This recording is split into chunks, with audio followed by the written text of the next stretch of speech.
বিরতির পর স্বাগত। আবারও চাকরির দাবিতে মুখ্যমন্ত্রীর বাড়ির সামনে বিক্ষোভে সামিল হয়েছে এসটিজিটির ছাত্রছাত্রীরা। এসটিজিটি পরীক্ষায় উত্তীর্ণ প্রার্থীরা আবারও মুখ্যমন্ত্রীর বাড়ির সামনে বিক্ষোভে সামিল হয়েছে।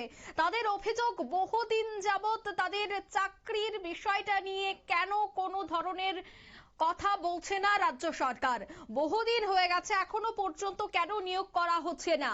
একযোগে প্রত্যেককে নিয়োগ করতে হবে, এই দাবিতেই কিন্তু আজ প্রত্যেকে একত্রিত হয়েছে। আবারও মুখ্যমন্ত্রীর বাসভবনের সামনে তারা এই বিক্ষোভ কর্মসূচি করে। তবে ঘটনাস্থলে পুলিশ উপস্থিত, তাদের প্রত্যেককেই কিন্তু বাসে করে সেখান থেকে এডিনগর পুলিশ মাঠে নিয়ে যায়। তবে সেখানকার যারা বিক্ষোভকারীরা, সেখানে যারা আন্দোলনকারীরা, তাদের কি বক্তব্য, তারা কি অভিযোগ করছে শোনাচ্ছি। জুডিশিয়াল ম্যাটারে আছে, তো এটা আমাদের পুরোপুরি জানা নেই।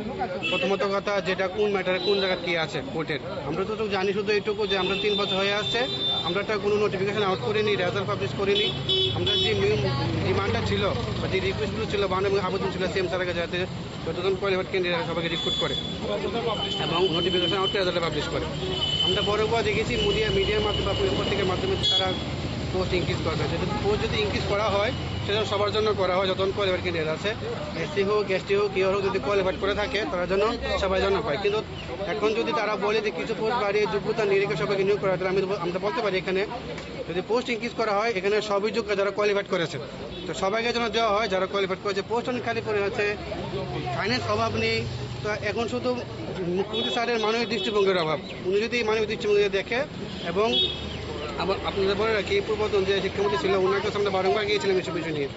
তো উনি লাস্ট টাইম উনি পোস্ট ইনক্রিজ করেছিলেন, আপনার মিডিয়ার মাধ্যমে আপনারা জানিয়েছিল, কিন্তু পরবর্তী সময় দেখা গেল যে ইলেকশনের দরুন সেটা পিছিয়ে গেছে। তা আজকে এতদিন হয়ে আছে, কোর্টের ম্যাটার বলে রিক্রুট করছে না। সেদিকে আপনারা দেখতে পাবেন টেটারকে তো নিয়োগ প্রক্রিয়া ক্রমশ আস্তে আস্তে এগোচ্ছে, কিন্তু এসটিকে নিয়োগ এগোচ্ছে না। তো খালি 1 to 8 টিচার রিক্রুট করলেই চলবে কি? মাধ্যমিক শিক্ষকের প্রয়োজন নেই নাকি?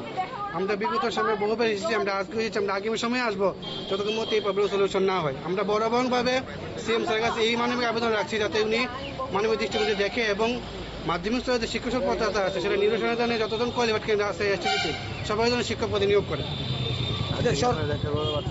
আজকেও আমরা এখানে এসেছি, এখন একটা আপনার লোকনাথ আশ্রমের কোণে আমাদের পুলিশ আটকে ফেলেছে। তাদের কর্তব্য করবেন, আমরা তো অনবরত আসছি, যেহেতু উনি দপ্তরের মন্ত্রী, লগে সাথে উনি মুখ্যমন্ত্রীও, উনি তো আমাদের বড় অভিভাবক। আমরা যদি ওনার কাছে না আসি, আমরা কার কাছে যাবো? অন্য মন্ত্রীর কাছে গেলে বলে যে ওনার সিদ্ধান্ত সর্বশেষ সিদ্ধান্ত, উনি সিদ্ধান্ত না নিলে আমাদের কিছু করার নেই। তো যেহেতু উনি সর্বশেষ, তো আমরা তো ওনার কাছে বারংবার আসবো। আমরা পূর্বত শিক্ষামন্ত্রী বারবার গিয়েছিলাম, যেহেতু দপ্তরমন্ত্রী উনি ছিলেন। আমরা এখনও আসছি, যে দপ্তরমন্ত্রী উনি, ওনার কাছে যাওয়ার সামনে কোনো রাস্তা নেই। আজকে আমরা এখানে আসছি, আমরা সামনে বারংবার আসবো, কারণ আমাদের কিছু উপায় নেই। আচ্ছা, 3টা বছর হয়ে আসছে, হয়তো জেআইবিটির পরে এইটা সেকেন্ড কোনো রিক্রুটমেন্ট প্রসেস, যেটা 3 বছর লেন্দি সময় যাচ্ছে। তো কবে নাগাদ এটা শুরু হবে, আমরা সেই জানাতে চাইতেছি, এবং যাতে যতজন কোয়ালিফাইড করছে সবাই যাতে রিক্রুট করে। কারণ আমরা বারংবার বলে আসছি, এই সরকার আসার খালি 2বার এসটিতে পরীক্ষা হয়েছে, একবার 2019-এ একবার 2020-এ। শুধু 625 জন নিয়ে করেছে, আমরা কাগজপত্র আমরা আসে আমরা দেখে দেখতে পারবো।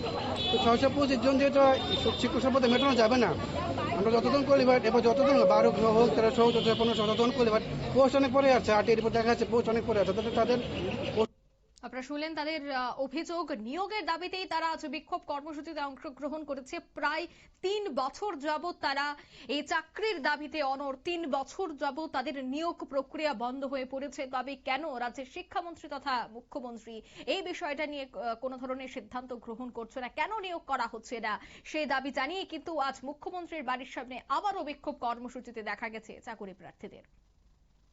নিয়ে নিচ্ছে মুহূর্তে ছোট্ট একটি বিজ্ঞাপন বিরতি, সঙ্গে থাকুন।